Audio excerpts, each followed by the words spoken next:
Now let us study types of contract. There are different types of contract, like we may classify them into different categories like validity, formation, accrual of implementation, then on the basis of unilateral and bilateral contract. Then there can be a basis like contract under seal, unconscionable contract, adhesion contract, aleatory contract. Now let us study each of them. Now we study contract on the basis of validity. Now contracts on the basis of validity can be further classified into void contract, voidable contract, and unenforceable contracts. Now what is a void contract? A void contract is such a contract that is not enforceable by law. Either it is not enforceable by law when it was an agreement but it cannot become a contract, or it may be like later on it ceases to be enforceable. Like it was enforceable up till some point of time, but later on it ceases to be enforceable by law. Now let's take an illustration. Like a supplier company that supplies diesel enters into a contract with a vehicle company to supply diesel for 3 years. Now diesel becomes banned in that area by the government after 2 years. Now after 2 years, now when the diesel becomes banned, the supplier company cannot supply diesel. So the contract becomes void after 2 years. Now after these 2 years, there can be situations that if there was some clause in the contract that the supplier company must pay some compensation, or there may be some other laws those act upon that contract, then it's a matter of negotiation of the parties, and any of the parties finds something like that is in their favor and moves to the court. That is a different scenario, but on the interim basis the contract has become void because diesel is no longer available over there, so it becomes impossible, and as it is impossible to serve the contract, it becomes void. Now voidable contract. Voidable contract is such a contract that can be claimed to be void by any of the parties at a later stage, whenever it is either predetermined or whenever they want. Either the stage is determined also, there can be a stage that is determined that at that particular point of time any of the parties can void the contract or claim it to be void. So there can be situations like this. So we can take an example in this way. There is a startup, and startup is, as we know, that the business startups seek funds from investors, and this startup enters into a contract with its investors that after 1 year, if the startup founders wish, they can offer more equity, or they will rather offer more equity to the investor, but on condition if they wish. So now why there should be an intent as well? So they intend because they can offer more equity because they want more funds from the investors, so they can do so. So in this case, if they do not want, they can refrain from doing that. So this is voidable on the part of the founders, startup founders. Similarly, there can be a provision where the investor can also get liberty of rejecting such an offer of more equity. Like after 1 year, if the startup founders claim that they want to offer him more equity, as there was an agreement. But because there was a provision already that the investor can say no to it. So if he says no, I do not want more equity and I am not willing to invest more, so he can refrain from that as well. So it is voidable on the part of the investor as well. It can be voidable on the part of one party, or it can be voidable on the part of all or both the parties, whatever the scenario is. Now, non-enforceable contract. A non-enforceable contract can be not enforceable since it was an agreement. Because an agreement which is not enforceable cannot become a contract, so it could be it could be an agreement but not enforceable by law. Otherwise, it can cease to be enforceable, as we discussed previously. Now, under this head, under this category, when we are studying non-enforceable contract, these contracts are of the type of where they lack something legal that is legally required, or there is something which is technically required, and therefore they do not stand in the court of law. Like say, if there is such a contract under which there is no proof of its existence, nobody can present the proof of its existence, so you cannot claim it that it can be enforceable because there is no proof. Now, and there can be a situation where some contract is required to be duly registered, like in case of sale and purchase of a real estate property. So, like if the sale deed is not registered, and stamp duty not paid, it is not registered with the registrar, so that contract cannot materialize, so it cannot be enforceable, because you could have entered into such an agreement verbally. So you can claim if someone agreed to get it registered, then you can move to the court, you can claim them under IPC or other things, but this was not a valid contract because it was not duly registered. As regards proper registration, as regards proper formalization, it was not done. So under that context, it is not a enforceable contract. It is not enforceable. And there can be also such situation like if some fees is required and you do not pay that fees. Like in this case, real estate case, there was a stamp duty. There can be some other sort of fees as well in other cases, and you do not want to pay it and you have not paid it, or you have not paid it by any chance. So that under that scenario, that contract will not be enforceable. So it will come under the head of non-enforceable contract. Now let's study contract on the basis of formation, like how we have formed the contract. Like one of the categories under this is express contract. That is, express means explicit, that you can easily see or observe, you can hear it or you can see it, you can perceive it some way or the other very clearly. Like these are in the form of writing, or they are verbal. Like section 9 of Indian Contract Act states, if any proposal or acceptance of any promise is made in words, the promise is said to be expressed. So the promise is expressed, so it amounts to an agreement, and agreement if enforceable, it amounts to a contract. So it's under these circumstances, it will be an express contract if it is verbally or documented way, it is expressed or written or documented. So hence, if an offer of or acceptance is made in words, either verbal or in writing, it will be considered as express contract. So this was the case of express contract, where you express it verbally, like if you hire a taxi and you enter into a contract with the taxi driver, or the taxi driver enters into a contract with you, whatever you may say, vice versa. So under those circumstances, there will be a contract that will be a verbal contract, and if you have documented it, so it's a written contract. And now other subcategory under the head of contract on the basis of formation is implied contract, which is not expressed but it is implied, that is, it is understood. This type of contract evolves due to the acts or conduct of the parties to contract out of the circumstances created. Like sometimes there may be such circumstances created that the parties are bound to the contract.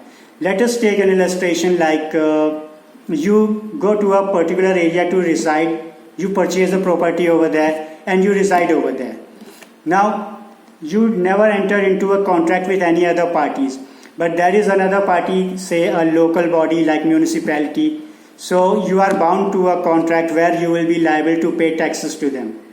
Now this you never express that you will pay taxes. Neither they particularly express to you that you will pay taxes. It is implied that you will pay, because there are laws, there are procedures you need to follow, and they are of course following it. So you may call it express because it is generic but not particularly to you.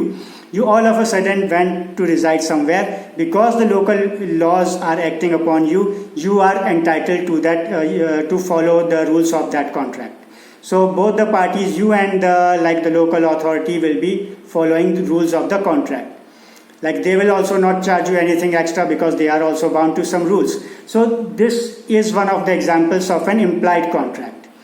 Now, as implied contract arises out of such act by some party, there must be some action by some party to bind it to the contract. Thus, on the event of such act or conduct, the contract evolves.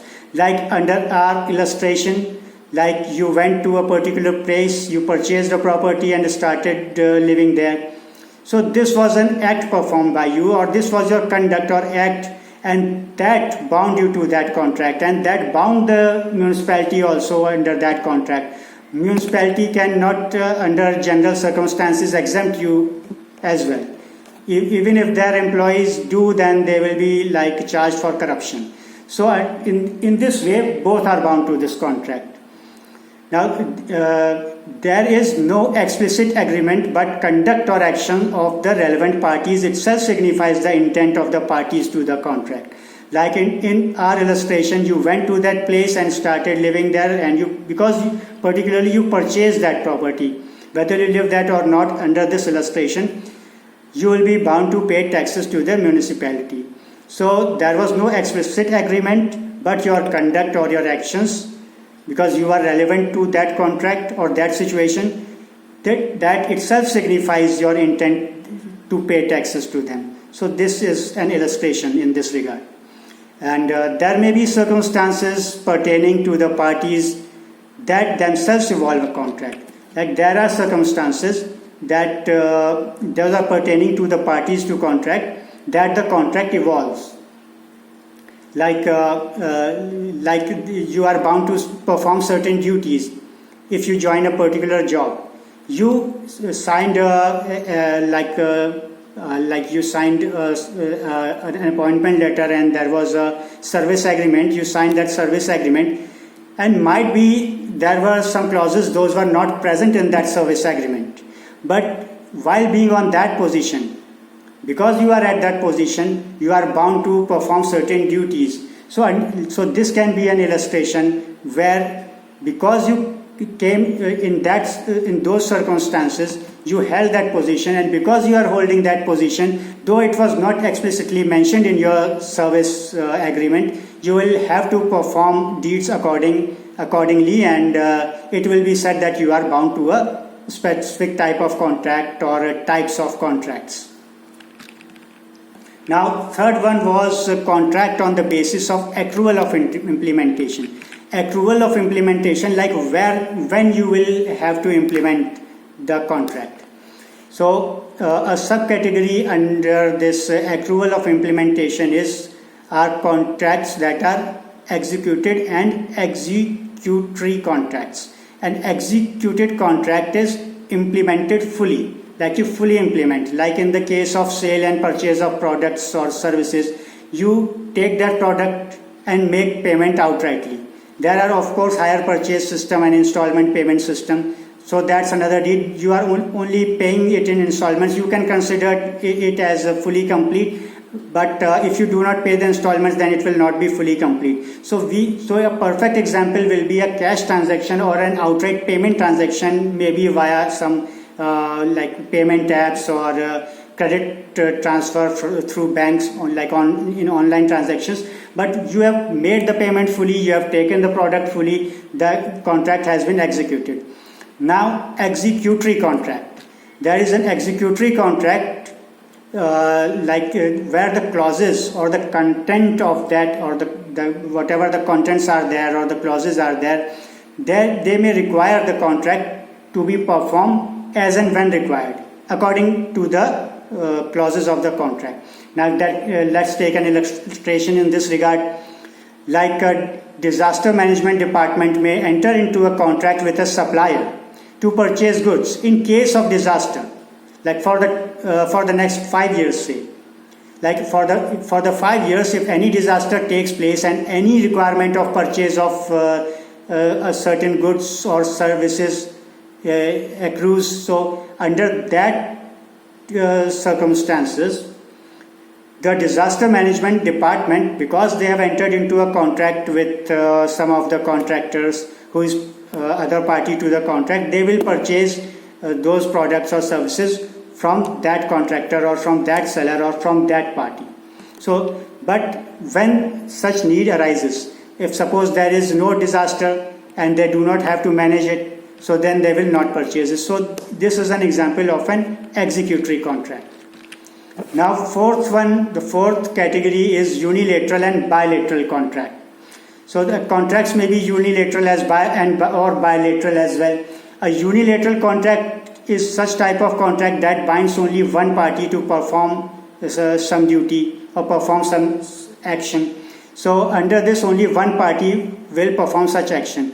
Of course, this is binding only one party to perform or not to perform something or to abstain from doing something. But there are, of course, at least two parties to the contract. Parties are two, but only one party is bound to perform some action or to abstain from performing some action. Now, bilateral contract, when two or more parties agree to perform something or accept the performance of something by the other party or any third party also in reciprocation to each other, it is termed to be a bilateral contract, because both are performing something on their part and not only one party. So this is a bilateral contract. Now the fifth type of contract is contract under seal. Like some time ago, we know that the contracts were required to be under seal, like they might require to be notarized, but with time there are many sort of contracts which now do not require to be under seal as well. Now contracts under seal like we can take an illustration. Some contracts were recognized if they were under seal, but with the change in law of also, though they are if they are under seal, they are not considered as legally valid or enforceable. Like in case of employer and employee, there was scenario when people used to enter into contract, those were under seal, and because service agreement was valid according to the law, and those were like service bonds. But later on, a scenario was created when service bond held no value, whether they are under seal or whether they are not under seal. So they held no value. Now, under some circumstances where the law of land binds employees to such bondage labor or bondage employment, under those circumstances, if the seal is mandatory, then it will be mandatory. If seal is not mandatory, then even without seal, even just if there is an agreement on the letterhead of the company or some piece of paper that is not even notarized, whether a stamp paper or not a stamp paper, and it is not even under seal, that is not notarized, so then it will be considered as valid. So seal, under this category, we only mean to say is that if a contract requires a seal, it is a contract under seal, and if it does not require a seal, it is not under seal. So this category was discussing contracts under seal where it was mandatory for a contract to be under seal. Now the sixth one is unconscionable contract. Now this type of contract is unduly in favor of one or few parties.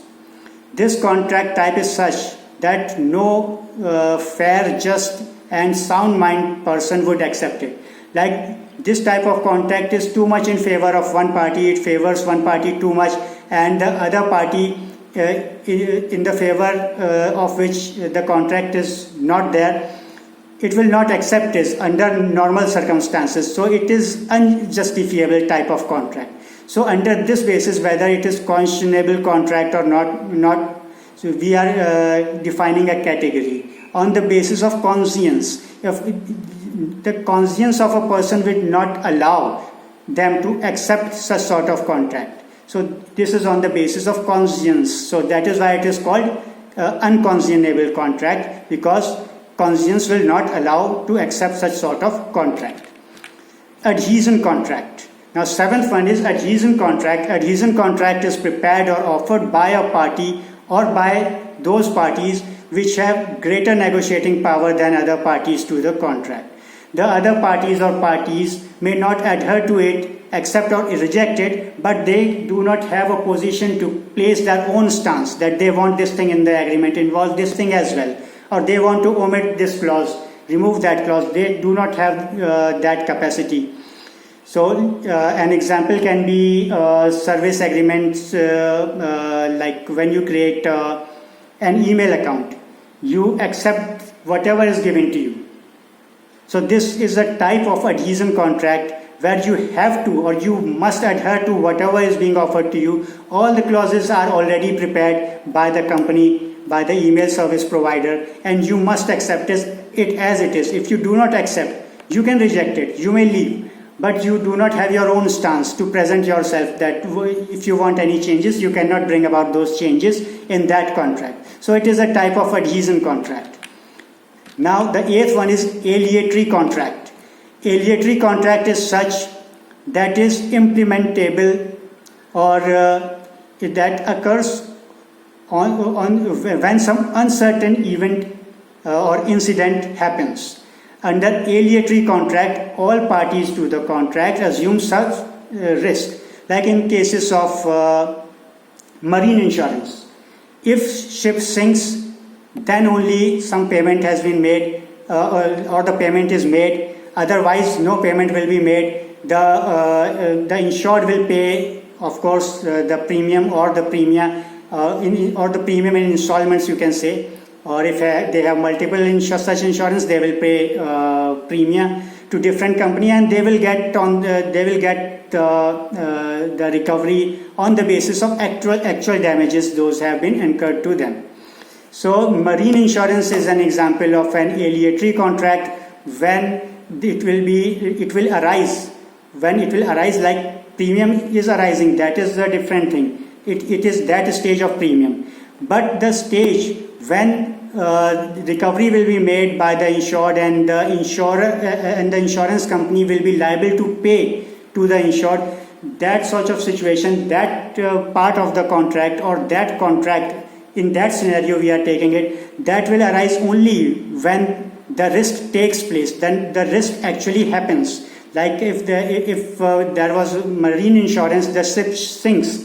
When the ship sinks, then the contract provisions will come into force. Then we can say that this was an aleatory contract, as the main thing or the consideration that needs to be paid by the insurance company will arise when actual risk has already happened, or whatever was the risk, that thing has already taken place. Like in this example of marine insurance, the ship has already sunk.